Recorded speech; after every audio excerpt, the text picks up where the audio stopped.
ابھی تک تو ہم ویسے حضور صلی اللہ علیہ وسلم کی وحی تک کا جو ہے نا ہم ڈیٹیل پڑھ چکے ہیں، ٹھیک ہے، لیکن ہم نے ایک کوئی اسیسمنٹ ایک رکھی تھی، تو اس کے مطابق جو ہے نا تھوڑا سا ایک ریکیپ جس میں کوشچن کے آنسرس بھی ہوں گے کافی سارے، اور ہم تھوڑا سا جو ہے ڈیٹیل میں جو ہے سیرہ کو ایک گو تھرو بھی کر لیں گے تھوڑا سا، ٹھیک ہے۔ تو ہم نے جو سیرہ صلی اللہ علیہ وسلم جو ہے اسٹارٹ کری تھی، وہ ہم نے کری تھی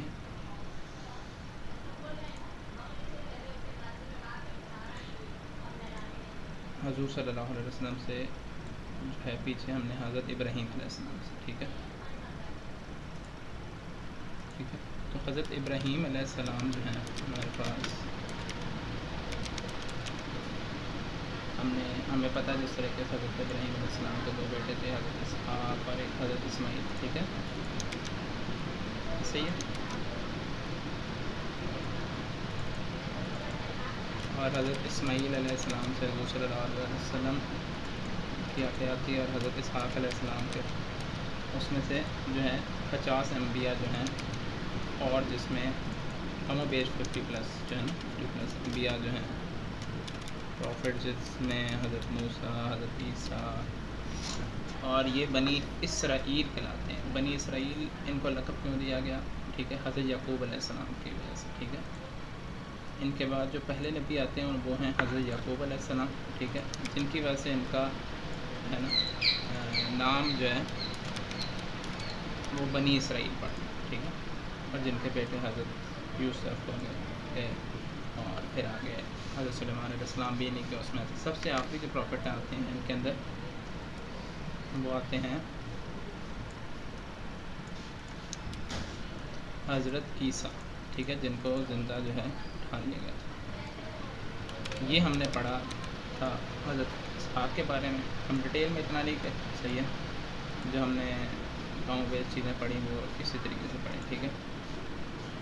حضرت اسماعیل کی جو خاندان ہے اس میں جو ہے حضور صلی اللہ علیہ وسلم کم و بیش کہہ لیں 30 سے زیادہ جو ہیں نسلوں بعد آتے ہیں، لیکن ان کے جو 4 بیٹے تھے حضرت اسماعیل کے، ٹوٹل کتنے بیٹے تھے؟ 4 بیٹے تھے، جس میں سے کیدار جو ہیں ان کے اس میں سے جو ہے حضور صلی اللہ علیہ وسلم کی جو ہے وہ آگے لیگیسی چلتی ہے، ٹھیک ہے، مطلب کہ ان کے بعد جو ہے بہت سارے لوگ آتے گئے، ان میں سے کوئی نبی نہیں تھا، ٹھیک ہے، لیکن حضرت جو اسحاق والی قوم تھی اس میں سے نبی تھے، اور جہاں پہ بنی اسرائیل کا ہم نے تھوڑا سا پڑھا کہ بھائی ہاں اس میں سے ہمارے پاس بنی اسرائیل ہے، ٹھیک ہے۔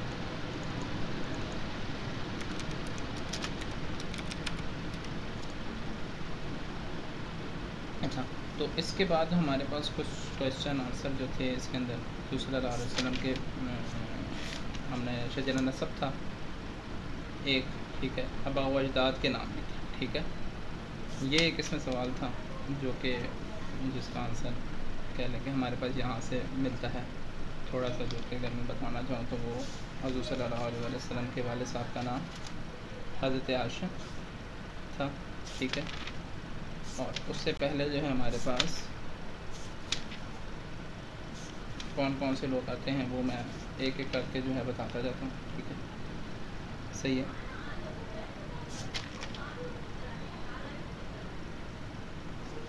جس میں سے ہم نے بہت سارے لوگوں کا پڑھا، تو ہم شروع سے ذرا کر لیتے ہیں، دیکھ لیتے ہیں۔ کیدار کے بعد جو ہے ہمارے پاس سب سے پہلے جو ہے اس کے بعد جو آتے ہیں نا، جو حضور صلی اللہ علیہ وسلم نے کہا کہ بھئی میرا جو ہے نا سلسلہ نسب جو ہے صرف حضرت عدنان جو ہیں ان تک پڑھا کرو، ٹھیک ہے۔ تو ویسے تو حضور صلی اللہ علیہ وسلم کا جو سلسلہ نسب ہے وہ کیا ہے؟ حضرت محمد صلی اللہ علیہ وسلم بنت عبداللہ بنت عبد المطلب بنت ہاشم بن عبد مناف بن قزا بن خلاب بن مرہ بن کعب بن لوئی بن غالب بن فہد بن مالک بن نضر بن کنانہ بن خزامہ بن مدرکہ بن الیاس بن مضر بن نزار بن معاد بن عدنان۔ تو یہاں تک حضور صلی اللہ علیہ وسلم نے کہا کہ میرا سلسلہ نسب بیان کیا کرو۔ اس سے اوپر والا بھی ہے، ٹھیک ہے، اس سے اوپر بھی جو ہے حافظ اسقلانی رحمہ اللہ نے لکھا ہے جو کہ حضرت ابراہیم تک جا کے ملتا ہے، وہ ہے کیا ہے؟ عدنان بن عدو بن مقوم بن طارح بن کشب بن یارب بن ثابت بن اسماعیل بن ابراہیم علیہ السلام. ٹھیک ہے، تو ٹوٹل جو ہیں یہ 25 کے قریب ہیں آباء و اجداد جو بنتے ہیں جا کے حضور صلی اللہ علیہ وآلہ وسلم سے ملتے ہیں، حضرت ابراہیم سے جا کے ملتے ہیں. ٹھیک ہے. آپ نے کیا بولا ہے کہ حضرت السلام کی وحی اللہ نے یہ بیان بس کیا، مطلب کہ عدنان وحی تھا. حضرت السلام نے کہا ہے یہ بات نہیں کہ حضرت ابراہیم علیہ السلام کو؟ کیا بول رہے ہیں؟ مجھے غلط سنا میں نے. اچھا نہیں میں نے یہ کہا کہ حضور صلی اللہ علیہ وسلم کی حدیث ہے کہ میرا شجرہ نسب صرف عدنان تک بیان کیا کرو. ٹھیک ہے، یہ میں نے بیان کی. صحیح ہے، یہ ابن سعد میں جو ہے نا روایت ہے. ٹھیک ہے، لیکن جو عدنان سے اوپر بھی جو سلسلہ نسب ہے نا وہ ضرور ہے، لیکن وہ کنفرم نہیں ہے. ٹھیک ہے، جس میں حافظ جس میں کہ حافظ عسقلانی جو ہے نا انہوں نے رحمہ اللہ نے لکھا ضرور ہے. ٹھیک ہے، میں اس لیے بتا رہا ہوں، جس کو میرے خیال سے آپ نے تاریخ جمیل کے بیانات میں اور ڈفرینٹ جگہوں پہ سنا ضرور ہوگا. ٹھیک ہے، لیکن اس کے اندر کنفرمیشن نہیں ہے کہ یہی ہے، اصل صرف یہی ہے. ٹھیک ہے، اس لیے حضور صلی اللہ علیہ وسلم نے کہا کہ بھئی جو ہے میرا سلسلہ نسب حضرت عدنان جو ہے عدنان تک بیان کیا کر. اور جو حضور صلی اللہ علیہ وسلم کی کہلیں سلسلہ نسب ہے وہ کہلیں وہ پورا کا پورا جو ہے نا انبیاء کی لڑی جو ہوتی ہے نا وہ ایک پاک ہوتی ہے. اس کے اندر کوئی شک و شبہ والی جائز چیز نہیں ہوتی اتنی زیادہ. ٹھیک ہے، تو اس وجہ سے تو عدنان جو تھے وہ قدار کے ادار، جس طرح میں نے بتایا کیدار بن اسماعیل کی اولاد میں سے ہیں. ٹھیک ہے، اور اس کے بعد ہمارے پاس ماد آتے ہیں، پھر نزار آتے ہیں، اس طرح اور بھی اس کے اندر کویشچن تھے. ٹھیک ہے، ایک اور کویشچن اس میں سے بڑا ہے گا امپورٹنٹ سا جو کہ اچھا، عرب میں حضور صلی اللہ علیہ وسلم کے آباء اجداد میں کس کا سب سے زیادہ اثر رسوخ تھا؟ یہ آنسر پتہ ہے آپ کو؟ بس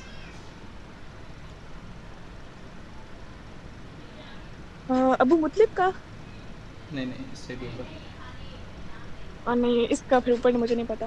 صحیح، چلیں پھر بھی ابو المطلب کا بھی بہت بڑا اثر رسوخ تھا، ایسا نہیں ہے کہ نہیں تھا. ٹھیک ہے، ان سے اوپر بھی بہت سارے لوگ گزرے تھے. ٹھیک ہے. اچھا، اس میں جو ہے نا ان کے خاندان میں بہت سارے لوگ تھے جنہوں نے بہت بڑے کام کیے. میں 2-4 کے نام بتاتا ہوں، لیکن جو بہت امپورٹنٹ کام کیا اس کی طرف میں آتا ہوں آگے. ٹھیک ہے، سب سے پہلے کعب بن مرہ جو تھے نا انہوں نے سب سے پہلے کیا کیا، جمعے کے دن کا خطبہ جو ہے نا انہوں نے جاری کیا. اور وہ کیا کرتے تھے، جمعے کے دن خطبہ پڑھا کرتے تھے اور اس میں کیا کرتے تھے، اللہ تعالیٰ کی حمد و ثنا بیان کیا کرتے تھے. اور زمین آسمان چاند جو ہے اس کے بارے میں بتایا کرتے یہ سب اللہ نے بنائے ہیں. ٹھیک ہے، تو کعب بن مالک نے جمعے کی روایت پیدا کری تھی اور وہ چلتی آئی اور حضور صلی اللہ علیہ وآلہ وسلم نے بھی اڈاپٹ کرا اسے. اور حضور صلی اللہ علیہ وسلم کے بعد جو ہے ہم امتی بھی اس کا اڈاپٹ کریں. اور جمعے کے دن جو ہمارا خطبہ ہوتا ہے نا جو کہ اپنی اپنی ریجنل لینگویجز میں ہوتا ہے، وہ یہ کعب بن مرہ کی جو ہے روایت وہاں سے اسلوب ہے. تو بہت سارے ایسے کام ہیں جو کہ پچھلے لوگوں میں سے چلتے آ رہے ہیں. ٹھیک ہے، اس کے بعد جس طرح آپ نے ایک بات کی عبد المطلب بہت مشہور شخصیت ہیں، لیکن اس کے بعد جو بہت امپورٹنٹ شخصیت آتی ہیں جس کو قریش کیا پورا قریش مانتا تھا. ٹھیک ہے، یہاں تک کہ حضور صلی اللہ علیہ وآلہ وسلم کو ایک دفعہ ابو جہل نے تو کہا تھا کہ اگر یہ آ کے کہہ دینا کہ تم نبی ہو تو ہم مان لیں گے. مطلب کہ تم ان کے پردادا میں سے کہا کہ اگر یہ آ کے کہہ دینا زندہ ہو کے کہہ دیں کہ بھئی تم نبی ہو تو ہم مان جائیں گے، ادروائز ہم نہیں مانتے تمہاری یہ ساری باتیں جو ہے نا. تو وہ کون تھے؟ قزا نام تھا. خزا کہتے ہیں ان کا اصل نام کیا ہے؟ مجمع، جمع کرنے والا. انہوں نے کیا کیا تھا، قریش کے جو قبیلے تھے نا وہ بالکل ڈیوائیڈڈ تھے. جس طریقے سے آج پاکستان کا حالات کہہ لیں یا آج کل مسلم امت کے حال کہہ لیں کہ 56 ممالک ہیں ہم ڈیوائیڈ ہوئے پڑے. صحیح ہے، تو خزا نے سب سے پہلے کیا کام کیا، ان سب کو اکٹھا کیا. اب ان سب کو اکٹھا کرنے کے بعد آپ کو کیا مسئلہ آتا ہے؟ ٹھیک ہے، سب کو اکٹھا تو کر لیا، لیکن اب سب سے بڑا مسئلہ اس کے اندر کیا آتا ہے کہ بھئی آپ نے جو بھی چیزیں کرنی ہیں اس کا کوئی نہ کوئی عمل درآمد بھی چیزیں ہونی چاہیے. ٹھیک ہے، کہ بھئی آپ نے یہ کام کیسے کرنا ہے، کوئی مطلب کہ رفع عامہ ہے یا فیصلے ہو گئے، کچھ ہو گیا، ٹھیک ہو گیا. تو وہ سارے کام جو ہیں انہوں نے کیے. ٹھیک ہے، اس میں ایک اور سوال تھا.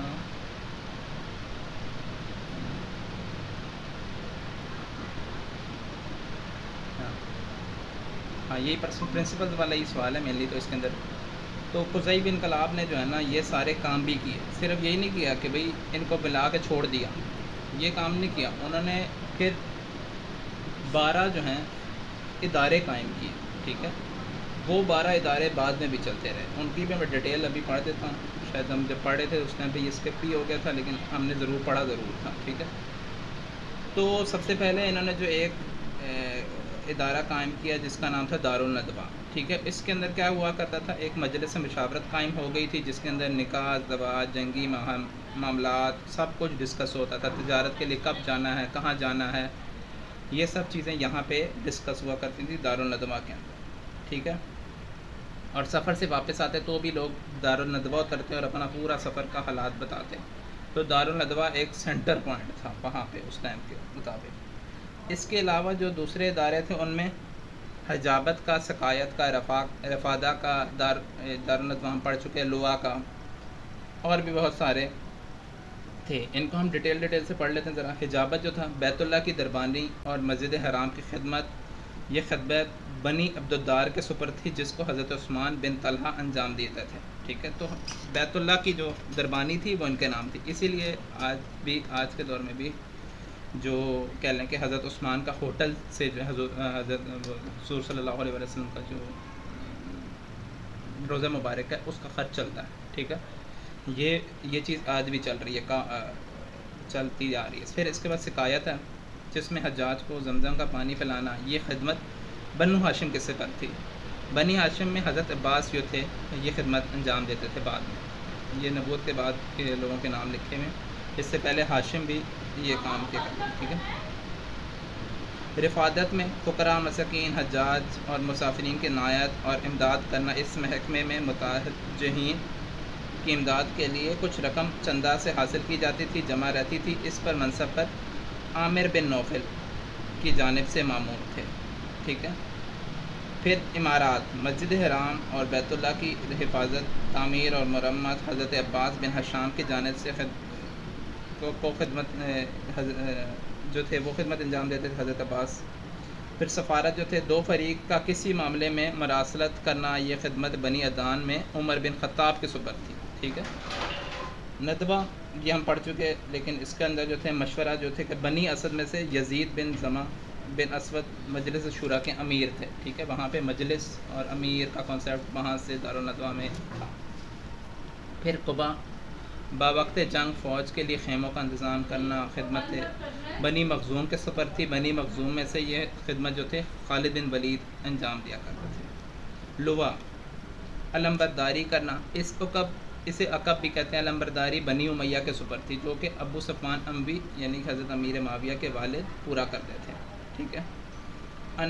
انا زمانہ جنگ یا زمانہ گھوڑ دوڑ میں گھوڑوں اور سواروں کا انتظام کرنا. اس خدمت کو بھی بنی مخزوم کی جانب سے خالد بن ولید انجام دیتے تھے. غرض کے خالد بن ولید زمانہ جاہلیت میں بھی امیر الحرب تھے، ٹھیک ہے. یہ زمانہ جاہلیت کی بھی بات ہو رہی ہے، اس کے اندر یہ.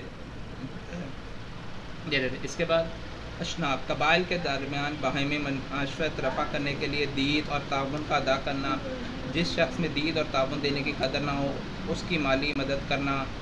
یہ خدمت بنی تیم میں سے ابو بکر صدیق کے سپر تھی. حضرت ابو بکر صدیق جس کام کے لیے کھڑے ہو جاتے تو قریش ابو بکر کی تصدیق کرتے اور دل و جان سے ان کی عنایت کرتے.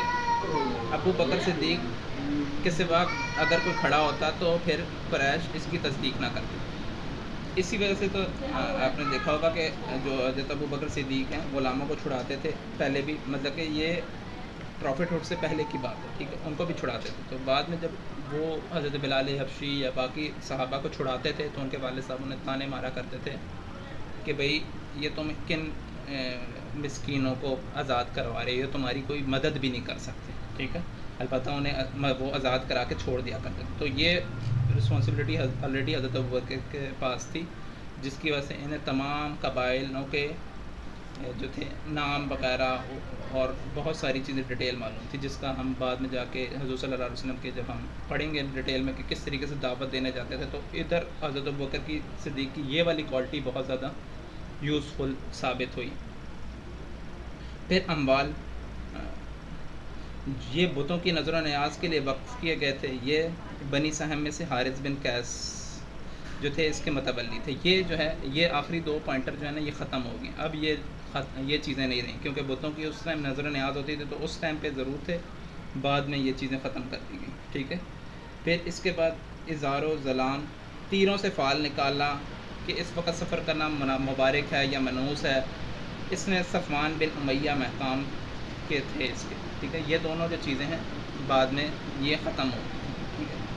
تو ابھی تک ہم نے جو ہے تھوڑا سا ریویژن کرتے ہوئے ہم نے دیکھا. اس کے بعد جو امپورٹنٹ پرسنالٹی آتے ہیں, ظاہری بات ہے وہ ہاشم آتے ہیں. ٹھیک ہے. ہاشم نے کیا کیا تھا, وہ اسی دارالندوہ کے اندر سے جو کہ لوگ تجارت کے لیے چیزیں جاتے تھے, تو انہوں نے طے کیا تھا کہ سردیوں میں کہاں جائے گا, گرمیوں میں کہاں جائے گا. ٹھیک ہے. سردیوں میں کس طرف جائے گا, کسی کو آنسر پتہ ہے؟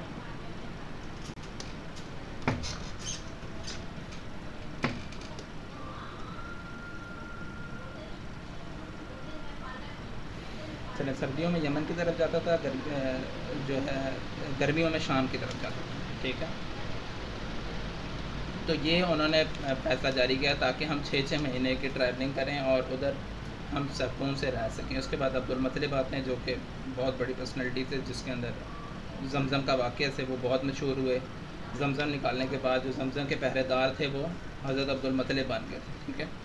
اور اس کے بعد خانہ کعبہ کے متولی ہو گیا, ان کے چابیوں کا کیئر ٹیکر سسٹم جو ہے وہ ابھی تک آ رہا ہے. ٹھیک ہے. اس کے بعد کویسچنس کو ہم ادھر سے اسی کے حساب سے دیکھ لیتے ہیں. حضور صلی اللہ علیہ وآلہ وسلم کو سب سے پہلے دودھ کس نے پلایا, خاتون کا نام لکھیں. جی کون آنسر دے گا؟ جی دیدی سے سوال ہے. حضرت صوبیہ نے پلایا تھا, وہ ابو لہب کی لونڈی تھی. جی, ان کے بارے میں ویسے اور ڈیٹیل پتہ؟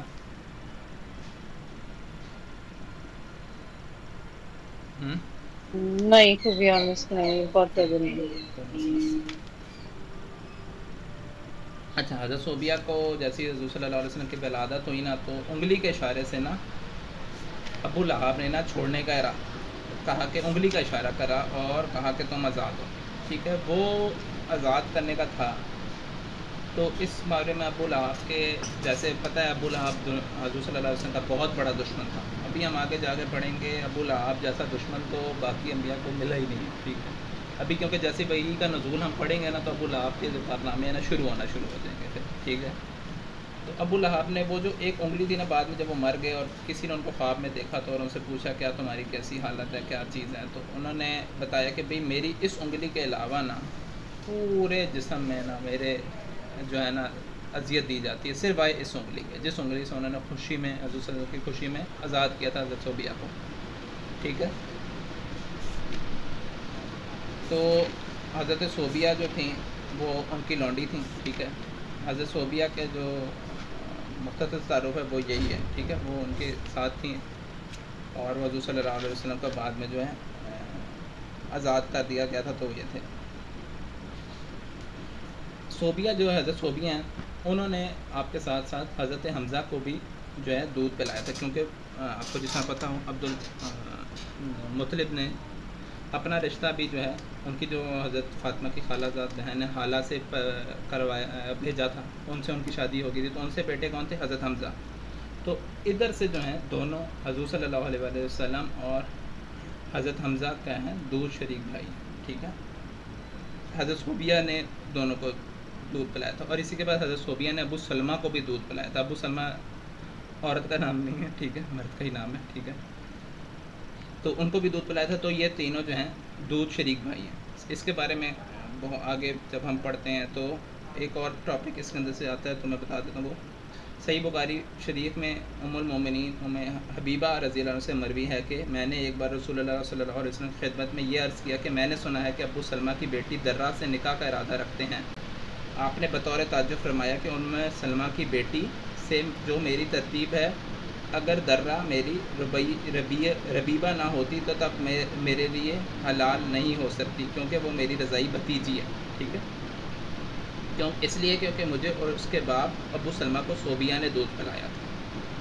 ٹھیک ہے. تو یہ جو روایت میں بتا رہا ہوں یہ ہمارے پاس بخاری سے ملتی ہے. والی یہ حدیث ہے جس کے سے ہمیں پتہ لگتا ہے کہ صوبیہ نے جو ہے دودھ پلایا تھا ان تینوں کو، ٹھیک ہے. تو ربیبہ کیا ہوتی ہے؟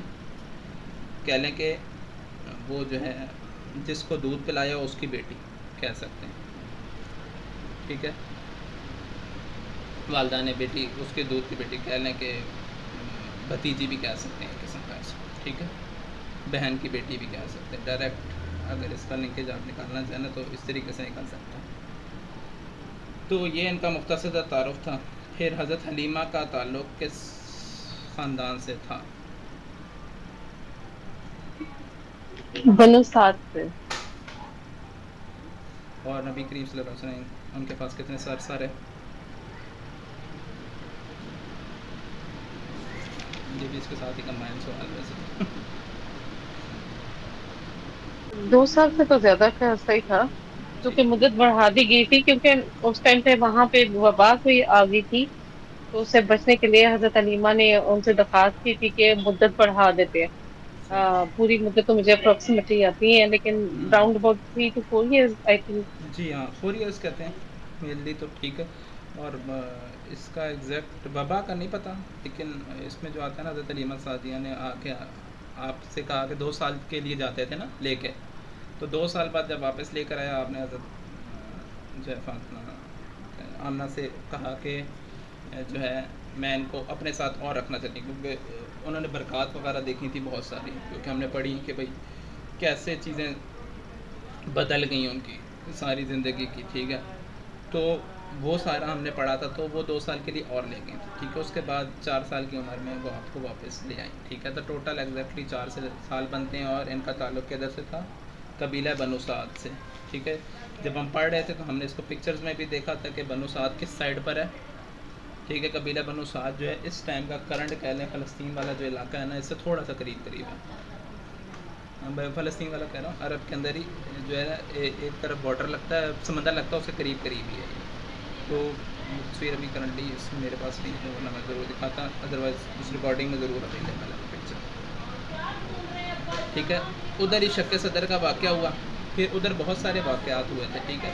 ایک دفعہ کوئی یہودی جو ہے ڈھونڈتے ہوئے آگے تھے حضور صلی اللہ علیہ وسلم کے بارے میں کہ بھئی ادھر کوئی یتیم ہے جس کو جو کہ نبوت کے آثار، کیونکہ انہیں پتہ تھا کیا کیا ہیں، اور ان کو یہ سب پتہ تھا کہ بھئی جو حضور صلی اللہ علیہ وسلم ہے وہ یتیم پیدا ہوں گے.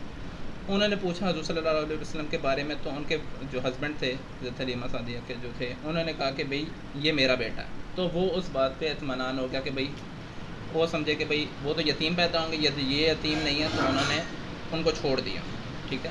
تو یہاں تک ہم نے یہ پڑھا تھا. پھر اس کے بعد ہم آ جاتے ہیں اگلے سوال پہ. نبی کریم صلی اللہ علیہ وسلم کی والدہ کہاں وفات پائیں؟ مقام وفات اور مقام تدفین لکھیں. لکھنا پھر بھی یہی یہ سب ابو کا مقام تھا نا، جی وہاں پہ انہوں نے وفات پائی تھی، بالکل اور اپنی خادمہ ام ایمن کے ساتھ تھے. بالکل. اپنے شوہر کی جو ہے وہ قبر کی زیارت کرنے کا ارادہ تھا، اور راستے میں بیمار ہو گئی تھیں، کچھ اس طرح کا بالکل تھا. ہاں. ان کا ادھر کہہ لیں ادھر میکا بھی تھا کہہ سکتے ہیں ایک قسم کا، ٹھیک ہے. میکا ان کا اس سائڈ پہ تھا، ٹھیک ہے. تو وہ ادھر ان کے زیارت کے لیے بھی گئیں، قبر کے لیے بھی گئیں. واپسی پہ ابا کے مقام پر جو ہے ان کی تدفین ہے، ٹھیک ہے. تو یہ موسٹلی آپ نے ڈیٹیل میں یہی بتا دیا. اور ام ایمن ان کے ساتھ ہی، تو اس کے بارے میں اس کے بعد جو ہے وہ کیا کن کو ٹرانسفر ہو جاتی ہے ان کی کہہ لیں کیئر ٹیکر شپ عبد المطلب کے پاس، ٹھیک ہے. پھر عبد المطلب کے بارے میں آ جاتی ہے کہ عبد المطلب نے کتنی عمر پائی. اس میں ڈفرینٹ نریٹو ضرور ہیں، ٹھیک ہے. اگر کسی کو پتہ ہے تو ضرور بتائیں.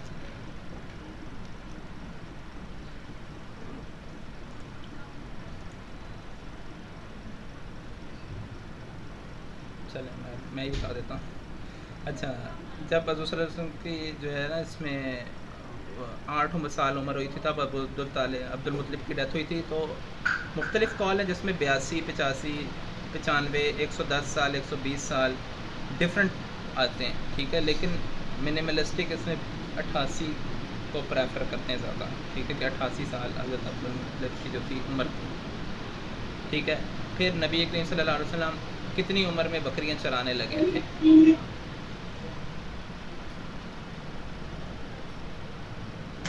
دس سے 12. یہ مشکل سوال ہے، ویسے صحیح بتاؤں تو کنفیوزنگ سوال ہے. اگر میں آپ کو کنفیوز کرنا شروع کر دوں گا ابھی تو سارے کنفیوز ہو جائیں گے.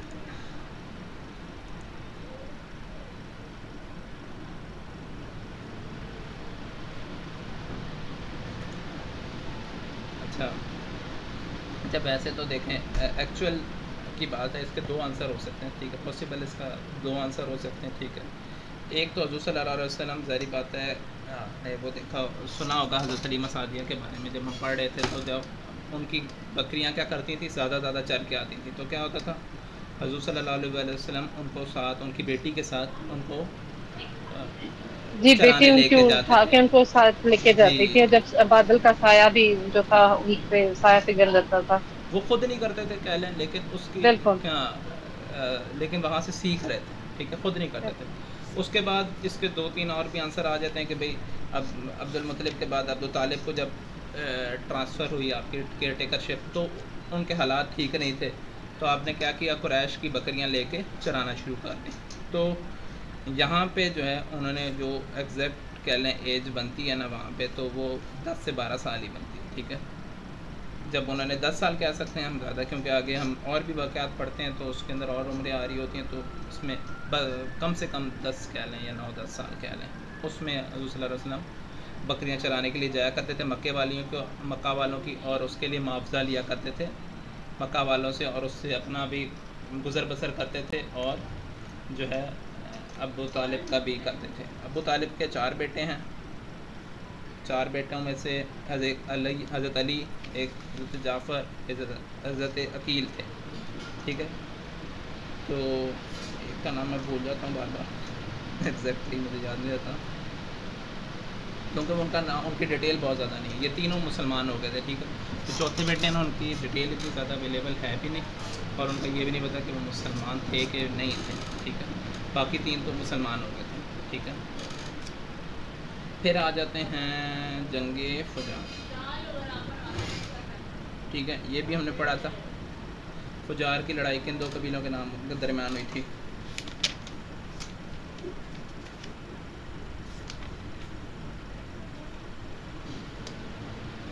ایزی کوشچن ہے ویسے تو یہ، پھر بھی ایک تو قبیلہ وہی تھا جو دوسرے کا ایک بتا. قریش اور بنو کنانہ تھے، اور دوسری طرف کیسو اعلان تھے، جی اگر میں صحیح پروناؤنس کر رہی ہوں تو. ایکچولی یہ لڑائی جو قبیلے مین تھے وہ قریش اور کیس کے درمیان تھے، ٹھیک ہے. جی جی کبھی قریش کا غلبہ پا جاتے، کبھی کیس جو تھے وہ غلبہ پا جاتے تھے، جی. اور اس میں حضور صلی اللہ علیہ وسلم نے صرف ہیلپ کے لیے تھی. تیر پکڑاتے رہے تھے اپنے تیر چچاؤں پکڑاتے کو. رہتے تھے اور کچھ نہیں تھے. اس ٹائم پہ جو حضور صلی اللہ علیہ وسلم کی عمر مبارک ویسے تھی کتنی؟ 15 سال. نہیں اس کے اندر ویسے زیادہ مشہور اقوال میں نے 12 آتی ہے. 12 آتی ہے کیونکہ رحیق المختوم کے اندر 15 سال تھی. ابن شام تو اس کو 20 بھی لکھتے ہیں، اس میں صحیح ابن شام اس میں 20 بھی لکھتے ہیں اس عمر کو، اس میں صحیح صحیح. صحیح ہے. ابن شام کے بھی بہت سارے ڈفرینٹ نریٹیوز ہیں، لیکن یہ واقعہ ضرور تھا، ٹھیک ہے. لیکن وہ اگر ہم ڈفرینٹ طریقے سے اگر اس کی پڑھ رہے ہیں نا حضور صلی اللہ علیہ وسلم کے مناسبت سے نہ پڑھیں تو ہمیں اس کی ڈیٹیل زیادہ اچھے طریقے سے مل جاتی ہے، ٹھیک ہے. ادروائز ہم حضور صلی اللہ علیہ وسلم کے اس سے ڈھونڈیں تو وہ مشکل ہو جاتی، کیونکہ اس ٹائم ریناؤنڈ پرسنالٹی نہیں تھی، تو ریناؤنڈ پرسنالٹی نہیں تھے تو کوئی اتنا جانتا نہیں تھا کہ وہ کب ہوئی تھی، ٹھیک ہے. واقعہ فیل کا جس طریقے سے پتہ ہے تو وہ اس سال ہوا تھا بس. اچھا جی، فجار کی لڑائی میں ہاشم کے خاندان کا جھنڈا کس کے پاس تھا؟ مشکل کون کیا جواب دیا انم آپ نے؟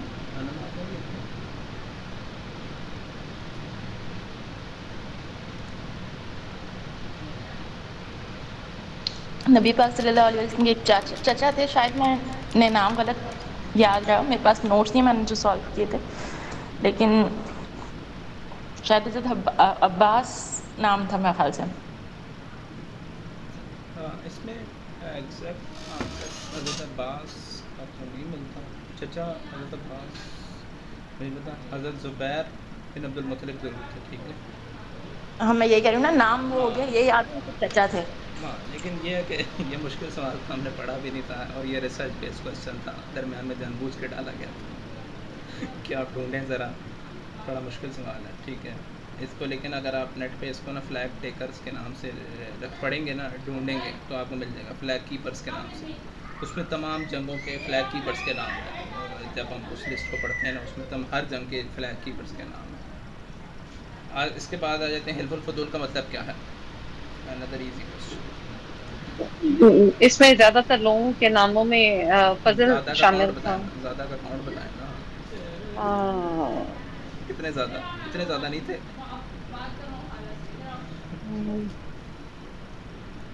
اصل میں یہ آپ کو اندازے سے بتا رہی ہوں، 8 تھے میرا خیال. یہ تو صاحب کاف والا میں واقعہ اندازہ ہو لگا رہی گیا، ہوں. یہ تو صاحب کاف میں والا نے واقعہ ہو گیا کہ 8 تھے یا 13 تھے یا کتنے تھے. نہیں میں نے یہ آپ کا سنا نہیں ہوا، یہ میں آپ کو بس اپنی وہ ایک اس سے آپ کو بتا رہی ہوں. صحیح نہیں، یہ 3 لوگ تھے، اوکے زیادہ صحیح نہیں تھے. ٹھیک ہے ایک کا نام تھا صحیح فضل بن صحیح فضالہ، فضل بن بادہ، فضل بن حارث. ٹھیک ہے صحیح. اچھا یہ والا بھی جو حلف الفضول تھا نا، یہ بھی ایک لیگیسی تھی کہ کسی دو لوگوں کے درمیان اگر لڑائی ہو جائے گی، اور اگر کوئی، یہ بھی جو ہے پیچھے سے چلتا آ رہا تھا حضور صلی اللہ علیہ وسلم سے پہلے، جو میں نے بتایا تھا نا وہ ادارے بنائے تھے ادھر سے چلتا جی آ جی رہا تھا یہ والا. لیکن اور یہ بھی میرے بھول پاس گئے مجھے تھے. یہ والا معاہدہ بہت پسند تھا.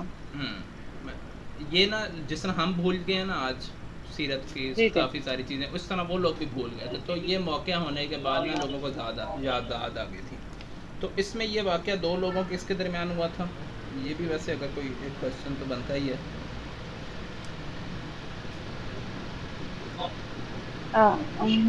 یہ کلاب اور سوری نہیں یہ یہ قبائلیوں کے درمیان ہی ہوا تھا، قبائل کے نہیں درمیان ہوا یہ تھا اس میرا ٹائم خیال ہے، کے قریش اور ہاشم. آپ کہہ سکتے ہیں قبائلوں کے درمیان نہیں تھا، لیکن قبیلوں کے جو سربراہ تھے نا ان کے درمیان ہوا تھا یہ. ٹھیک ہے جی تو صحیح. ویسے تو مطلب کہ ایک یمنی تاجر تھا، اور دوسرا جو تھا نا عمر بن علاس کے والد صاحب تھے. ایگزیکٹ میں اگر بات کروں تو ایگزیکٹ مجھے پھر نام بھول گیا، تو وہ تھے اس کے اندر نا جو فریق تھے جنہوں نے پیسے لے لیے تھے اور اس کو واپس نہیں کر رہے تھے، اور مطلب سامان لے لیا تھا اور کہا تھا میں کل پیسے دے دوں گا. کل وہ آیا، اس کے انہوں نے تب بھی نہیں دیے، دوسرے دن آیا تب بھی نہیں دیے، تو تیسرے دن اس نے پھر رولا ڈال دیا کہ بھئی یہ کیا ہو رہا ہے تم میرے ساتھ. تو پھر کون تھے ان کے ادھر جو تھے نا ان کے چچا، جن کا نام میرے خیال سے انم لے رہی تھی، انہوں نے جو ہے زبیر بن ہاں عبد زبیر بن عبد المطلب. المطلب جو تھے وہ جی جی متحرک ہوئے، اور انہوں انہوں نے نے دوڑ کہا کہ دھوپ کی بھئی، تھی. بالکل انہوں نے کہا کہ بھئی جو ہے بھئی ان کی اناعت کرنی چاہیے، ان کی مدد کرنی چاہیے اس بندے کی. اور اس پہ جب ساری چیزیں معاملہ سنا اور پتہ لگا کہ بھئی غلطی کس کی ہے، تو پھر عبداللہ بن جدان کے گھر پہ سب لوگ جمع جی ہوئے، جی ان کے گھر میں ہاں جی بالکل اور یہ واقعہ پھر معاہدہ وہاں پہ ہوا تھا. پیش آیا. اور حضور صلی اللہ علیہ وسلم بھی ادھر ہی تھے، کیونکہ قریش کے اتنے بڑے بڑے نامی گرامی لوگ جو تھے وہ سارے ادھر تھے، ان کے ساتھ تھے. یہ ہم نے پڑھ لیا عرب میں، اثر رسوخ والا پڑھ لیا. حجر اسود کسے کہتے ہیں؟ اسود مین کالا اور حجر مین پتھر، جی یعنی کالا پتھر جو کہ جنت سے آیا تھا. جی اس کے بارے میں اور جتنی بھی ہے نا کہ لوگوں کے گناہ لگ کے کالے ہو گئے، تو اسود کا مطلب ہی کالا ہوتا ہے ماشاء اللہ سے. بالکل تو اور ہم نے اس کو اسود بنا دی کہ بھئی لوگوں کے گناہ لگ کے کالا ہو گیا ہے، اور یہ ہو گیا وہ ہو گیا. تو ایسا کچھ نہیں، بھی یہ نہیں اس کے کہا جاتا ہے یہ وائٹ تھا اور اب کالا ہو گیا. ہاں تو اس کا نام ہی حجر اسود ہے نا. وہ تو وہی نا، وہ تو پہلے بتا رہا ہے، نام بتا رہا ہے کہ یہ نام ہی اسود بتا تھا. رہا ہے. ہمیں اتنی اچھی عربی آتی ہے بات وہی ہے صرف. تو یہ ایک چیز ہے. اور اس کو کارنر پہ اسٹال کیا تھا وہ حضور صلی اللہ علیہ وسلم کا پورا واقعہ ہے. خانہ کعبہ کی بالکل تعمیر میں کبھی لڑ پڑے، اور وہ سارا کچھ، کیونکہ کبھی رب لڑائی ہم نے دیکھ لی ہے تو فجار میں بھی، اور یہ سارا کچھ ان کے ساتھ ہوتا رہتا تھا. پھر یہ آپ صلی اللہ علیہ وسلم کے ایک تجارتی ساتھی عبداللہ کا کیا بیان تھا؟ عبداللہ بن ابن حمزہ آپ کے بارے میں کیا گواہی دی؟ یہ بڑا مشہور واقعہ ہے اگر کسی نے سنا ہو. یہ وہی والا واقعہ ہے نا جو 3 دن تک انتظار کیا تھا نبی پاک صلی اللہ علیہ وسلم نے جی لین دین کے معاملے. جی بالکل. بالکل یہ وہی اعلیٰ واقعہ ہے. تو عبداللہ بن حمزہ جو تھے انہوں نے کون تھے، یہ بعد میں مسلمان ہو گئے تھے، ٹھیک ہے، اور یہ مسلمان ہونے سے پہلے کا اپنا واقعہ بتا رہے تھے، ٹھیک ہے. اور اس کے اندر ویسے اس سے پہلے بھی جو ہے جو تھی نا حضور صلی اللہ علیہ وسلم صادق اور امین مشہور ضرور تھے پورے اس میں نا، ٹھیک ہے. عبداللہ بن حمزہ جو بتا رہے تھے کہ بھائی میرے ذمہ کچھ دینا باقی تھا، میں گیا کہ میں گھر جا کے لے کر آتا ہوں، میں گیا اور بھول گیا، ٹھیک ہے. اور گھر جانے کے بعد 3 دن بعد مجھے یاد آیا تو میں جب واپس گیا حضور صلی اللہ علیہ وسلم وہیں پہ کھڑے تھے، ٹھیک ہے. تو یہ بعد میں انہوں نے جو ہے بتائی تھی اذن حدیث، پھر یہ ہمارے پاس بعد میں اذن حدیث آتی ہے، ٹھیک ہے، کہ انہوں نے خود بتایا کہ بھئی میں تو ان کے ساتھ آلریڈی ایک ڈیل کر چکا ہوں جس میں اتنے یہ صادق اور امین تھے کہ بھئی مجھے اپنے اوپر ہو رہا تھا کہ بھئی میں اتنا لیٹ کیوں گیا. اور جب ہم نے یہ واقعہ پڑھ رہے تھے تو ہم نے اس سے بہت ساری چیزیں نکالی تھی کہ بھئی کیا ہوتا ہے، ہم کسی کا انتظار کر رہے ہوتے ہیں تو انتظار کرنے والا بھی کالنگ کرتا رہتا ہے اور جو پیسے دینے والا ہوتا ہے وہ بھی ڈیلے بہانے کرتا رہتا ہے. اور اس میں اپنے بہت ساری چیزیں اس میں انڈرسٹینڈنگ نکالی تھی. اس سے تجارتی کاروبار میں آپ کا طرز عمل کیسا تھا، آپ کی ایمانداری اور دیانتداری کا ذکر کریں. اس بارے میں ذرا تھوڑا 5-2 منٹ کا بتائیں نا ذرا. 2-4 واقعہ حضور صلی اللہ علیہ وسلم کی تجارت کے اگر بتانا چاہیں تو ضرور.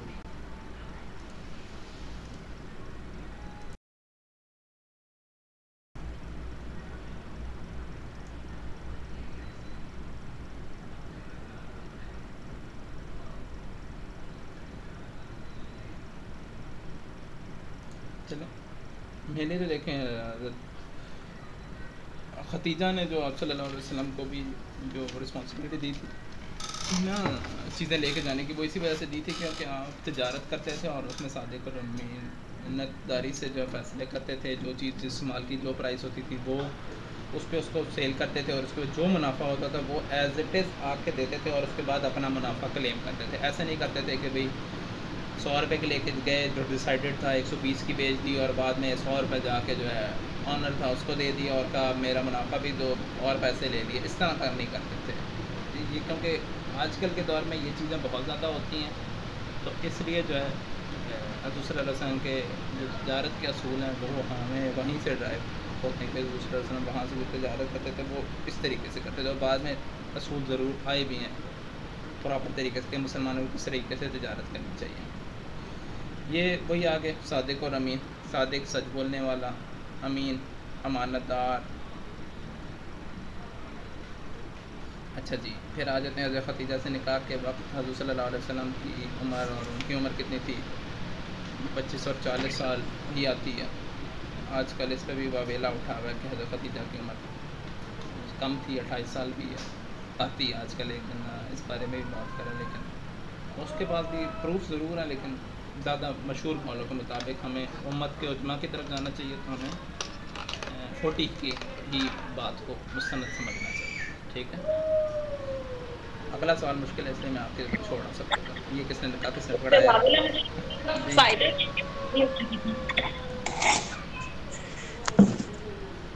آواز نہیں آئی آپ کے نا.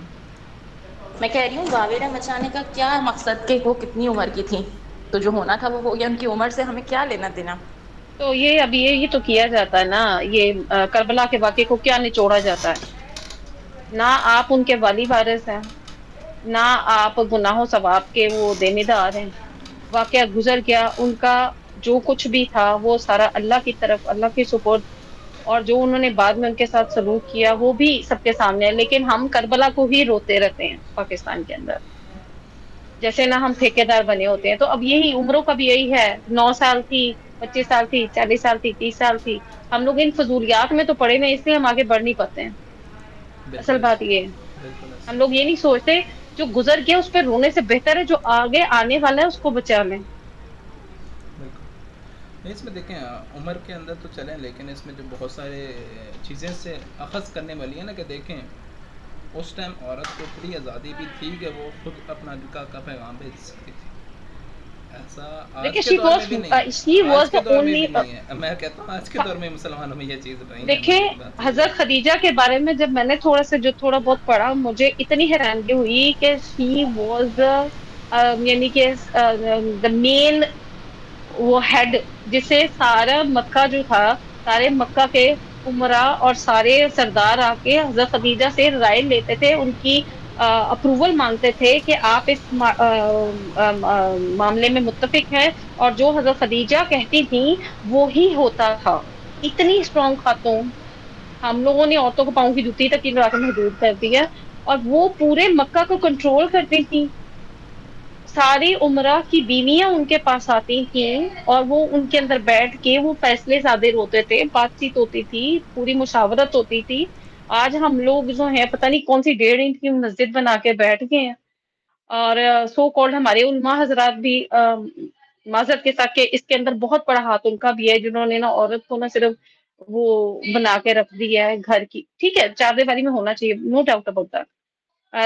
کہیں بھی جہاں پہ بھی وہ برائی کا عنصر آتا ہے وہاں پہ عورت کو بالکل بھی آگے نہیں بڑھنا چاہیے.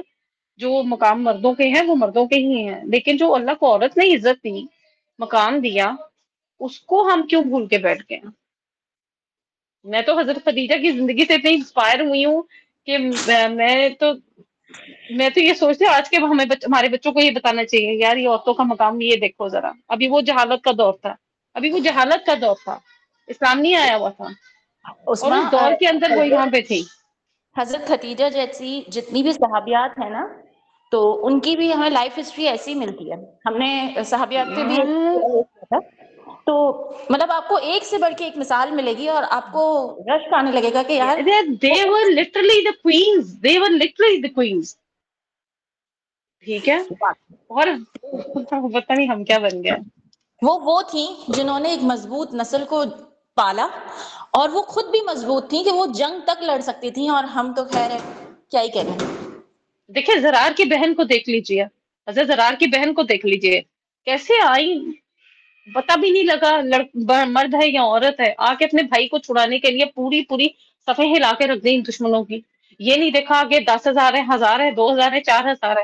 اور خالد بن ولید جیسے جو ہے کانکرر ہمارے جو ہیں، وہ ایک رشک کرنے پہ مجبور ہو گئی، یہ نوجوان ہے کون، اور نکلی کون، زرار کی بہن، کہ انہوں نے کہا کہ میں اپنے بھائی کو خود بچا لوں گی. اتنے ہم لوگ تھے، اتنے آزاد خیال تھے یار، مسلمان اتنا آزاد خیال تھا تب کہ اس کو کوئی فرق نہیں پڑتا تھا کہ عورت گھوڑے پہ بیٹھ کے آ رہی ہے. آج عورت گاڑی چلا لی ہے، وہ اسکوٹی چلا لے تو وہ عزتوں پہ حرف آ جاتے، یہ تو 2 نمبر، نعوذ باللہ استغفر اللہ، یہ تو 2 نمبر عورت ہے. جبکہ ہم اپنی عورتوں کو ایک غیر محرم کے ساتھ اوبر میں اکیلے بھیجتے ہوئے تو ڈرتے نہیں ہیں، رکشے میں بیٹھتے ہوئے تو وہ ڈرتے نہیں ہیں. وہاں پہ ہماری عزت اور اہمیت کو کچھ نہیں ہوتا، وہ تو کوئی بات نہیں، وہ تو اوبر والے ڈرائیور ہے. اور اگر شادیوں میں چلے جائے تو ویٹرز کو تو ہم مرد سمجھتے ہی نہیں نا، وہ تو ویٹر ہیں، ان سے پردہ کیا. ہمارا آج یہ ذہنی حالت ہماری یہ ہو گئی. تو جب میں ہسٹری پڑھتی ہوں تو وہ ہسٹری کچھ اور بتا رہی ہوتی ہے، جہاں پہ ہمارے جو ہے صحاب جو ہے وہ ایک نان مسلم عورت کے لیے وہ یہاں سے اسپین چلے گئے، اسپین کو فتح کر لیا. ایک عیسائی عورت کی، ایک بندی کی پکار پہ کہ یار یہ ہمارے ساتھ ظلم کیا جا رہا ہے، انہیں کے بندے ظلم کر رہے ہیں. لیکن جو ہے طارق بن زیاد چلے گئے جناب، وہ ان کو بچا دیا، حالانکہ ان کا کام نہیں تھا، ان کی ڈیوٹی نہیں تھی، لیکن اس کے باوجود وہ ڈیوٹیاں نبھا رہے تھے. جو ہمارے نبی پاک صلی اللہ علیہ وسلم نے ہمیں وہ جو ایک وہ دیا تھا میپ، ایک روڈ میپ دیا تھا کہ آپ نے یہ چیز فالو کرنی ہے، اس میں تخصیص کسی کی بھی نہیں تھی. آج ہم شیعہ سنی اور اہل حدیث اور دیوبندی کے فرقوں میں بٹ کے یہ سب کچھ بھول گئے ہیں، سب کچھ بھول گئے ہیں، وہ لائن اور لینتھ ہی بھول گئے ہیں جو ہمیں نبی نے دی تھی. سچی رونا ہوتا ہے کہ ہم کس طرف جا رہے ہیں، ہم کس طرف جا رہے ہیں. پھر ہم کہتے ہیں کہ ہماری وہ دعاؤں میں، ہماری عبادتوں میں وہ والا خلوص اور وہ تھی، وہ جو صحابی تھے وہ پتہ نہیں کیا تھے. اب غلطیاں تو ان سے بھی ہوئی ہیں، انسان تو وہ بھی تھے نا. ہم نے ان کی غلطیاں پڑھی نہیں، ہم نے ان غلطیوں کو دیکھا نہیں. ہم لوگ اس لیے اس کو وہ نہیں کر، ہم ہائی لائٹ بھی کرتے ہوئے ڈریں گے یار وہ تو صحابی تھے، جنتی ہے، ہمارا تو مقام ہی نہیں، ہم کیسے ان کے بارے میں بات کر دیں. ہم یہ باتیں کبھی بھی نہیں کریں گے. ہم صرف اچھا دیکھنا چاہتے ہیں، سب ہم گلوریفائی کر کے گلٹری دیکھنا چاہتے ہیں. ہم یہ نہیں دیکھتے کہ یار وہ بھی انسان ہی تھے، اللہ تعالیٰ نے ان کو بھی انسان ہی بنایا تھا، اور ان کی غلطیاں، انہوں نے اپنی غلطیوں سے سیکھا تھا، وہ اپنی غلطیوں پہ ندامت بھی رکھتے تھے. لیکن وہاں پہ ہی اس جاہلیت کے زمانے میں عورتوں کو اتنا مقام دیا گیا تھا. ٹھیک ہے، زندہ بچیوں کو دفن بھی کیا جا رہا تھا، لیکن عورت کا مقام تب بھی ایک اللہ تعالیٰ نے ایک جگہ پہ رکھا تھا، لیکن اسلام نے آگے اس کو تو 4 چاند لگا دیا. اور آج کے دور کے اسلام نے، سوری ٹو سے اسلام نہیں، آج کے مسلمان نے اور آج کے علماء حضرات نے سب سے پیچھے کر دیا عورتوں کو. ہاں جی عورت کی آواز کا پردہ ہے، جی بالکل عورت کی آواز کا پردہ ہے. جی فرت ہاشمی آتی ہے تو ان کی آواز کے اوپر وہ کہیں کیا جاتا ہے. ہاں عورتوں کو پتہ نہ لگ جائے کوئی بات، عورتوں کے دماغ میں کوئی بات گھس گئی نا تو وہ تو ہو جائے گی، وہ باغی ہو جائے گی گھر سے، وہ تو گھر کا وہ نظام خراب ہو جائے گا. ان کو پتہ ہے جمعے صرف وہ مردوں کے لیے ہیں جن کے اوپر اثر کوئی نہیں ہوتا. میں نے آج تک دیکھا ہے کہ جتنے بھی آپ جہاں پہ بھی دعوت کا کام کریں گے مرد حضرات بہت کم ہوتے ہیں اور جاتی بیچاری عورتیں ہیں. چاہے کوئی بھی اگر نیکی کا کام ہے نا، عورت سب سے پہلے آگے آ جاتی ہے، اچھا یار ٹھیک ہے. وہاں پہ مرد اس کی ٹانگ کھینچتا ہے. تم گھر کے کام کرو، تمہارا کام نہیں بنتا، تمہارا کام نہیں بنتا ایک کلاسز لینا، گھر کو کون دیکھے گا؟ یہ فضولیات تم کیوں کر رہی ہو؟ یہ تو فضول کام ہے. مرد ٹانگ کھینچ رہا ہوتا ہے اس عورت کی جس نے پورے پورے ایک خاندان کو چلانا ہے، نسلوں کو وہ بنیاد دینی ہے. آج عورت کیسے وہ ایک نسل کو تیار کر سکتی ہے جب اس کا شوہر یا اس کا باپ یا اس کا بھائی اس کی ٹانگ کھینچ رہا ہوگا؟ چپ کر کے بیٹھ جاؤ، خبردار تم نے یہ باتیں کی تو فضولیات تمہارے دماغ میں کون ڈال رہا ہے؟ ہمارا تو معاشرہ یہ بن گیا ہے. تو یہ تو چیزیں جو ہے نا، یہ تو ایسی گلوریفائی کر رہی ہوتی ہے نا. ہمارا دین اتنا اتنا پیارا دکھا رہا ہوتا ہے نا، تو وہ دیکھ کے یقین نہیں آتا، اچھا یہ ہمارا دین ہی کہہ رہا ہے. اب کیوں الٹا ہو گیا؟ اب کیوں سب کچھ چینج ہو گیا؟ اب کیا وجہ بنی؟ دین تو وہی ہے، کتاب بھی وہی ہے، اللہ بھی وہی ہے، نبی بھی وہی ہے. چینج کہاں آ گیا؟ یا ہم ان سے زیادہ عقل رکھ رہے ہیں، یا ہم ان سے زیادہ اپنے آپ کو عقل مند سمجھ رہے ہیں کہ ہم یوں کر کے اور اسلام کو زیادہ پھیلا رہے ہیں، یا اسلام کو زیادہ گلوریفائی کر کے دکھا رہے ہیں، یا ہم اسلام کے زیادہ وہ علم بردار بن رہے ہیں. کیا یہ ہم دوگلا پن نہیں کر رہے اپنے دین کے ساتھ خود ہی؟ یہ میرے لیے تو بہت عجیب. وہ میں نے کبھی بچپن میں پڑھا تھا قول و فعل میں تضاد. وہ تب وہ کوئی بھی بات کرتا تھا تو میں کہتی تھی اچھا تمہارے قول و فعل میں تضاد ہے، تمہیں یوں نہیں کرنا چاہیے. اب تو پوری زندگی تضاد بن گئی ہوئی ہے، سمجھ ہی نہیں آتی کیا صحیح ہے اور کیا غلط ہے. اب جس کو صحیح کہا جائے وہ اللہ تعالیٰ نے کہا نا آپ کو اکیلا کر دوں گا میں، تم حق پہ آؤ گے تو اکیلے رہ جاؤ گے. واقعی اکیلا انسان رہ جاتا. آئی ایم سوری میں پتہ نہیں کیا بول گئی ہوں. اس ساری کی بات کریں، دیکھیں ہماری جڑوں میں جس طریقے سے مغربی تہذیب گھسی ہے نا، یہ جو ساری آپ چیزیں بتا رہی ہیں نا، اصل بات ساری یہی ہے عورتوں کے ساتھ، یہ سارا کچھ مغرب سے ہے. مغرب میں عورت کا یہ حال ہے، ٹھیک ہے. جو یہ سارا حال آج مسلمان عورت کا ہے نا، وہ یہ سارا حال مغرب کا تھا، جو کہ ہم نے اڈاپٹ کر لیا. آہستہ آہستہ آہستہ کرتے کرتے کرتے انہوں نے اپنے طریقوں سے، اشتہاروں سے یا جس بھی ڈراموں سے، وہ آہستہ آہستہ ہمارے اندر سرایت کرتے کہ بھی عورت تو ایسی ہے، یہ عورت ڈیفینیشنز کریٹ کری گئیں اور وہ سارا کچھ کریٹ کیا گیا. عورت کو وہی بات ہے کہ ایک پیس آف اینٹی رکھ دیا گیا صرف اس ایک چیز کے لیے جو کہ وہ ان کی نیڈ کے مطابق چلے. تو وہ سارا کچھ جو ہے نا وہ مغربی تہذیب سے تھی، اور ہم بالکل وہی بات ہے کہ ہم مغربی تہذیب میں اتنے حد تک اندر گھس چکے ہیں کہ اب ہمیں وہ نظر ہی نہیں آتی کہ بھئی ہاں ہمارے اندر مغربی تہذیب ہے. تو اس میں جو کرنٹ وقت کا پیراڈائم ہے نا، اس میں جو اس کا ایک صرف واحد حل ہے، ٹھیک ہے. ہمیں مغربی تہذیب کو کھلے طور پہ انکار کرنا ہوگا، کیونکہ یہ دونوں متضاد قوم ہیں. اگر آپ متضاد ہیں اور آپ اس کو اپناتے ہیں تو انڈائریکٹلی آپ متضاد کے ساتھ ہیں، ٹھیک ہے. آپ مخالف سمت میں ہیں، آپ صحیح سمت میں نہیں ہیں. پھر آپ کو مغربی تہذیب کو چھوڑنا پڑے گا اور جو اسلامی تہذیب ہے اس کو اپنانا پڑے گا، جتنی بھی مشکل ہو. اور اتنی بھی کوئی مشکل ہوتی نہیں یہ ہے. مشکل بالکل بھی نہیں ہے، لیکن یقین مانے اس کی کاسٹ بہت بڑی ہوتی ہے. اس کی کاسٹ بہت بڑی ہوتی ہے. یہ مشکل کام نہیں ہے. صرف آپ نے اپنے مائنڈ کو ایک جگہ پہ فوکس لا کے کرنا کہ اللہ کے لیے کرنا، تو مشکل تو بالکل ہی نہیں رہ جاتا.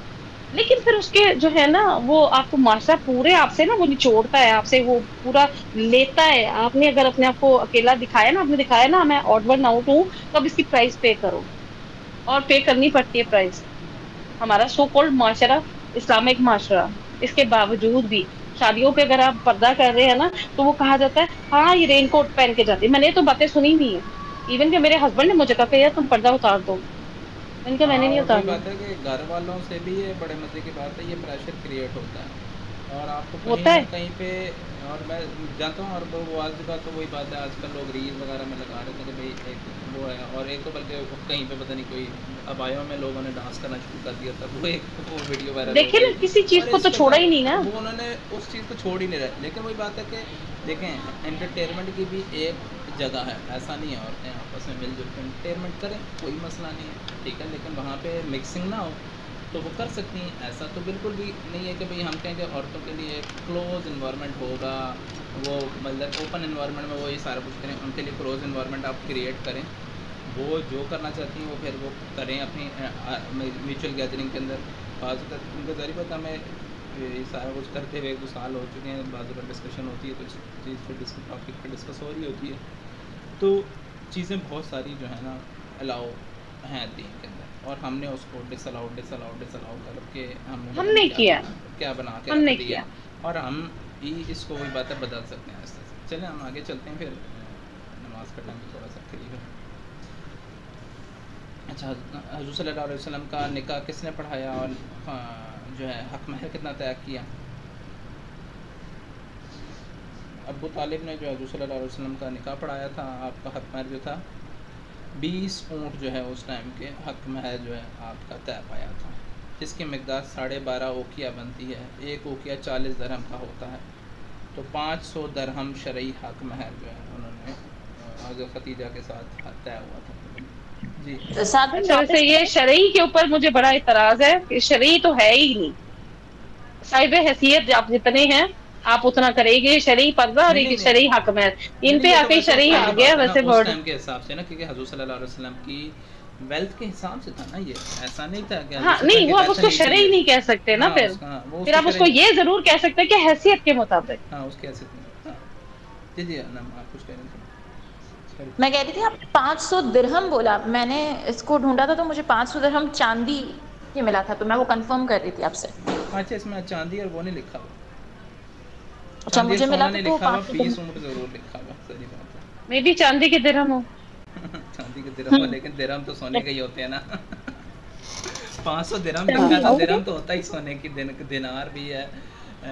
میں انشاءاللہ کوشش کرتا ہوں آڈیو شیئر کروں گا، لیکن نہیں تو میں اس چیز ایڈ کر دوں کہ اسلام نا، دیکھیں اسلام چیزوں کو بہت ساری چیزیں اڈاپٹ کری ہیں. ہم نے بھی دوسری قوموں سے بہت ساری چیزیں اڈاپٹ کری. فار ایگزامپل یہ جو دینار کا لفظ ہے، اصل میں عربک اس کا کوئی روٹ ورڈ نہیں ہے. عربک اس کا کوئی روٹ ورڈ نہیں ہے، اس سے ملتا جلتا کوئی روٹ ورڈ نہیں. یہ کدھر سے نکلا ہے؟ ڈینیرو سے، اور وہاں سے نکلا ہے. وہاں پہ سونے کی کرنسی کا نام دینار تھا، وہی اللہ تعالیٰ نے قرآن مجید میں بھی اتار دیا اور دینار ہو گیا، اس کا نام دینار ہو. اسی طریقے سے ممبر کا جب آتا ہے، حضور صلی اللہ علیہ وسلم کا ممبر بنانا تھا، تو اس ٹائم پہ کسی نے مشورہ دیا کہ ہم اس طریقے سے ممبر بنا لیں جس طریقے سے وہ انہوں نے بنایا ہوا ہے. اس ٹائم پہ عیسائیوں کا تھا شاید کوئی ممبر، ایگزیکٹ جب ہم پڑھیں گے تو دوبارہ دیکھ لیں گے اس کو. تو اس جیسا ممبر بنا لیں. تو اس کے اس ٹائم پہ 3 سٹیپ بنائے. سب سے اوپر حضور صلی اللہ علیہ وسلم بیٹھتے تھے. پھر حضور صلی اللہ علیہ وسلم کے جانے کے بعد حضرت ابوبکر، پھر حضرت ابوبکر کے جانے کے بعد حضرت عمر تیسری سٹیپ پہ بیٹھا کرتے تھے.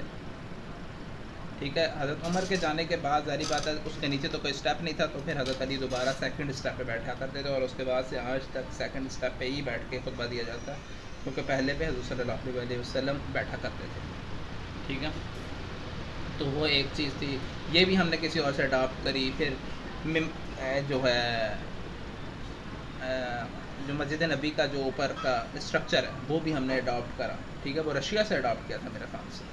یہ میں انگلش آڈیو پڑھی ہے میرے پاس. لاسٹ ٹائم اندلسیہ صاحب جو تھے اسلام آباد میں آئے تھے، تو میں ان سے ملاقات ہوئی، تو اس پہ انہوں نے یہ سارا وہ ڈسکس کیا تھا، شیئر کیا تھا کہ بھئی اسلام ایسی تہذیب ہے کہ جس نے بہت ساری چیزیں دوسروں سے اڈاپٹ کری ہیں. البتہ اور اگر ہم اسی معاملے میں ویسٹرن کو دیکھیں تو انہوں نے کیا کیا، ہماری عربک بکس کو پڑھا ضرور ہے، ٹرانسلیٹ کرا ضرور ہے. ہماری توحید اور ان کتابوں کو نہیں ٹرانسلیٹ کیا. ہماری جو توحید کی کتابیں ہیں جتنی بھی ہیں وہ ٹرانسلیٹ نہیں کری انہوں نے. کیوں؟ اس لیے نہیں کری کہ بھائی ان کے اندر توحید نہ پھیل جائے، ہماری اسلامی توحید نہ پھیل جائے. اس لیے انہوں نے ٹرانسلیٹ ہی نہیں کیا. ہماری توحید کی جتنی بھی بکس ہیں وہ آج تک انٹچڈ تھیں. پچھلے کچھ عرصے سے لوگ انہیں ٹرانسلیٹ کرتے آ رہے ہیں انگلش اردو میں، جس کی وجہ سے اسلام ان جگہوں پہ پھیلنا شروع ہو گیا. ٹھیک ہے، تو انہوں نے سب سے پہلا یہ کام کیا کہ بھئی یہ چیز ہم نے ان سے نہیں لینی، باقی چیزیں ہم نے ان سے لینی ہے، تو ہم نے ان سے یہ اڈاپٹ کری. آج بھی ہمیں بھی ویسٹ کے ساتھ یہی کرنا چاہیے. چائنا کے ساتھ جس طرح ہم نے کیا, چائنا میں یوگرز مسلم کے ساتھ جو مرضی ہوتا رہے, ان کا جون سا مرضی ملک اسلام چلے, ان کا جون سا مرضی دین چلے, کہنا چاہیے مذہب چلے, ہمیں اس سے کوئی فرق نہیں ہے. ہمیں ان کی ٹیکنالوجی لی ہے صرف, ہم نے ان کی کوئی چائنیزی اسٹائل نہیں اپنایا, لیکن ہم نے ویسٹ سے اتنا کچھ اپنایا کہ ہم نے صرف ان کی جو چیزیں تھیں وہ اپنا لی ہیں, جو ان کی جو چیزیں فائنڈنگ تھی وہ نہیں اپنائی. البتہ ہمیں فائنڈنگ اپنانی چاہیے تھی سائنس اینڈ ٹیکنالوجی میں جو بھی ہے, ٹھیک ہے. ان کی فائنڈنگس تھیں, ٹھیک ہے, ہم اس پر احترام کرتے ہیں اور اس کو اس کی نظر سے دیکھنا چاہیے کہ بھائی ہاں ان کی فائنڈنگ ہے, بس ٹھیک ہے, اس کو فائنڈنگ کی طرف تک رکھا جائے, اور اس کو اتنا بھی نہیں سمجھا جائے کہ بھائی جو اس کو کلیم کرتے ہی نہیں ہم اس کو کہیں کہ بھائی یہ کلیم کرتے ہیں. اچھا, یہ شرک اور برائیوں سے پاک تھا. اس معاملے میں جو ہے آپ بکریاں چرایا نہیں جاتے تھے, اور وہاں پہ اس ٹائم میں مکہ میں کوئی میلہ لگا کرتا تھا, تو ایک دفعہ آپ نے کہا کہ بھائی میں جاتا ہوں رات کو میلہ اٹینڈ کر کے آتا ہوں, اور جب آپ گئے اور تو اللہ تعالیٰ نے آپ کے کانوں پہ ضرب لگا دی اور آپ وہیں پہ سو گئے, اور صبح جا کے آپ نے یہ اپنا سارا واقعہ جو ہے آپ کے جو ساتھی تھے انہیں سنایا, اور یہ ہم نے پڑھا تھا. پھر وہی سے پہلے حضور صلی اللہ علیہ وسلم کے صفات کے نام لکھیں, یہ میں نیکسٹ ٹائم کے لیے چھوڑ دیتا ہوں. ہم نے صرف 2 صفات کا ذکر کرتے رہتے ہیں, باقی صفات کا بھی ہمیں پتہ ہونا چاہیے, تو وہ میں نیکسٹ ٹائم کے لیے چھوڑتا ہوں. اور یہ کوئی کا جو ہے سوال ہوگا انشاءاللہ, اور بھی چھوٹے چھوٹے سوال انشاءاللہ MCQs کی فارم میں شیئر کرتا رہوں گا پھر میں آگے, اور ہم آگے جو بھی پڑھیں گے انشاءاللہ ہم تھوڑا سا کوئی اس کے معاملے میں رکھیں تاکہ ہمیں کچھ یاد بھی رہے, ٹھیک ہے. انشاءاللہ آپ کا کوئی کوشچن ہو تو ضرور بتائیں, نہیں تو ہم کل سے نیکسٹ ویک سے جو ہے وہی کے نزول سے پڑھیں گے.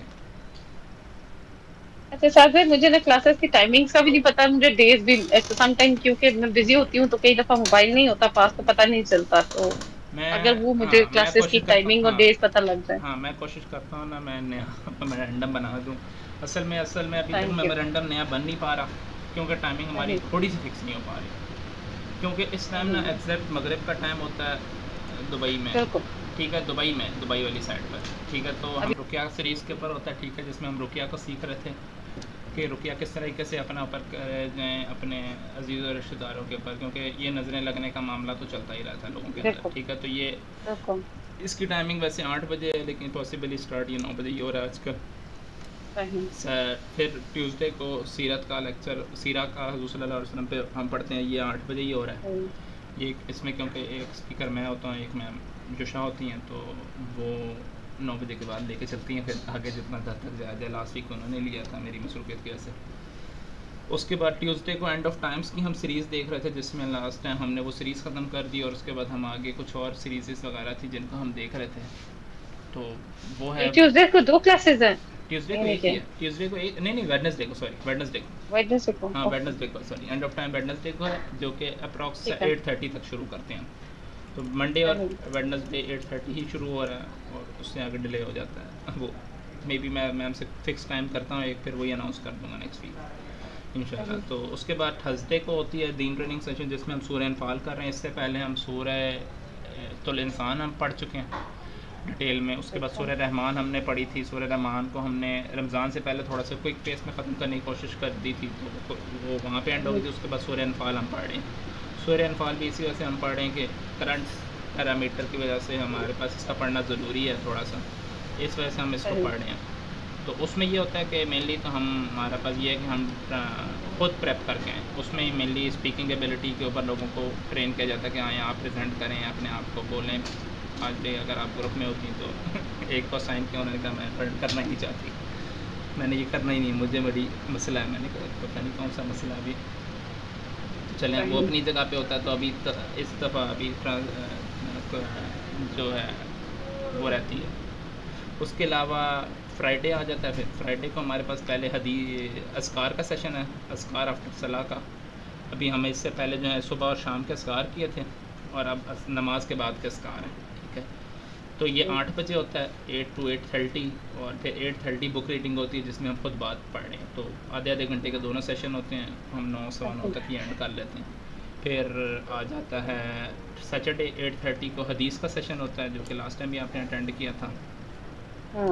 تو وہ چیز ہے. اس کے بعد ہمارے پاس سنڈے ابھی فری ہے اپروکسیمیٹلی, ٹھیک ہے, فری ہے, یہ میرے اوپر ہے فری. کہ میں کس ٹائم کو میرا دل کر جائے میں سیشن لے لوں، کیونکہ سنڈے بہت مصروف دن ہوتا ہے میرا بھی اور سب کے لیے بھی ہوتا ہے، تو سنڈے فری ہے ابھی. صحیح صحیح صحیح. چلو جزاک اللہ اس کے خیر علاوہ کثیرا. ہاں ابھی ہمارے پاس کچھ چیزیں ہیں جو کہ چیزیں چل رہی ہیں جس کو ہمیں یہ تو منڈے کو تو سر کی کلاس ہے نا، وہ 8 بجے ہوتی ہے نا. ہاں اوکے. تو رقیہ کی کلاس جو ہے وہ 8:30 9 بجے تک شروع ہوتی ہے نا، تو میں تو دونوں اٹینڈ کر ہی لیتا ہوں. ہاں